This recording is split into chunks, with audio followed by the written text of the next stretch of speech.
Hi friends, welcome back to our channel. ఈరోజు మన ఛానల్లో పెసర్లతోటి లడ్డు ఎలా చేయాలో చూద్దామండి. హెల్దీ లడ్డు అండి. పిల్లలకు ఈవినింగ్ టైంలో స్నాక్స్‌లా కూడా ఇవ్వచ్చు. చాలా బాగుంటుంది టేస్ట్. ఈ లడ్డు చేయనీకి ఎక్కువగా టైం కూడా పట్టదండి. తొందరగానే అయిపోతుంది. ఒక హాఫ్ అన్ అవర్ ముందు పెసర్లను నానబెట్టుకోవాలి.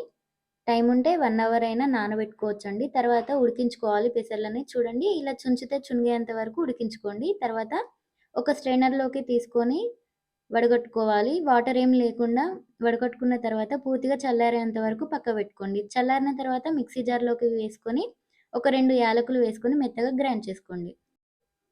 పాన్ పెట్టేసుకొని తురుముకున్న బెల్లాన్ని వేసుకొని కరిగించుకోండి.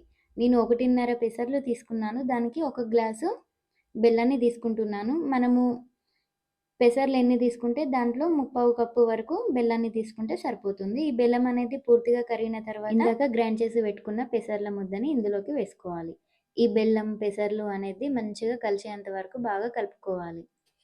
సిమ్‌లో పెట్టుకొని ఉడికించుకోవాలండి. ఎక్కువ టైం కూడా పట్టదు. పాన్ నుండి సెపరేట్ అయిన తర్వాత 1 స్పూన్ నెయ్యి వేసుకొని ఒకసారి బాగా కలుపుకొని స్టవ్ ఆఫ్ చేసుకోవడమే. కొంచెం చల్లారిన తర్వాత ఒక ప్లేట్‌లోకి తీసుకొని గోరువెచ్చగా ఉండగానే మనకు నచ్చిన సైజులోకి లడ్డులాగా చుట్టుకోవడమే. అంతేనండి, సింపుల్‌గా మనకు పెసర్ల లడ్డు అనేది రెడీ అయినట్టే. ఈవినింగ్ టైంలో ఇలా పిల్లలకు చేసి పెడితే చాలా బాగుంటుంది అండ్ హెల్తీగా ఉంటుంది. పిల్లలు కూడా ఇష్టంగా తింటారండి. తప్పకుండా ట్రై చేయండి ఫ్రెండ్స్. హెల్తీ ఫుడ్ మీకెలా వచ్చిందో నాతో షేర్ చేసుకోండి ఫ్రెండ్స్. ఈ సింపుల్ ప్రాసెస్ మీకు నచ్చేదుంటే లైక్ చేసి, షేర్ చేసి, సబ్స్క్రైబ్ చేసుకోండి friends. Thank you for the watching. Bye.